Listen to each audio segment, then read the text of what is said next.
یہ محمد رسول اللہ کے خادم اور آپ کے روحانی اولاد کا یہ سلسلہ ہے۔ صحابہ اسی طریقہ پر اس سے بڑھ کر 1000 گنا زائد وہ قرآن کو سینے میں لے کر کے لوگوں تک پہنچائے۔ بعد میں قرآن کو جمع کیا گیا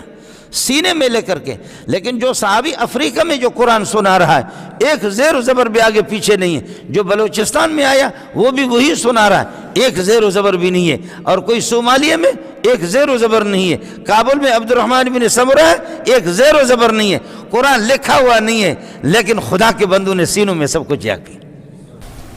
کوئی بھی آپ کو تاریخ نہیں بتائے گی آپ کو کہ کوئی افریقہ والے صحابہ نے اس نے کچھ کمی بیشی کی ہے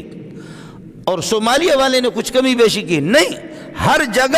جگہ آج امام حرم پڑھتا ہے، مولوی منظور بھی وہی پڑھتا ہے، مولوی منظور جو پڑھتا ہے امام حرم بھی وہی پڑھتا ہے۔ امام حرم کو جب ٹھوکر لگتا ہے کسی زیر و زبر میں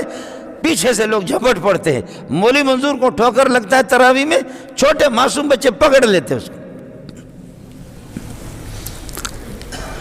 جس طرح یہ قرآن پاک زیر و زبر شد و مد کے ساتھ ہم تک پہنچا، اسی طریقے پر احادیث رسول کو بھی صحابہ نے اپنے سینوں میں محفوظ کیا۔ یا ایھا الرسول بلغ ما انزل الیک، جو آپ پر وحی نازل ہوتی ہے اس کی تبلیغ کرو،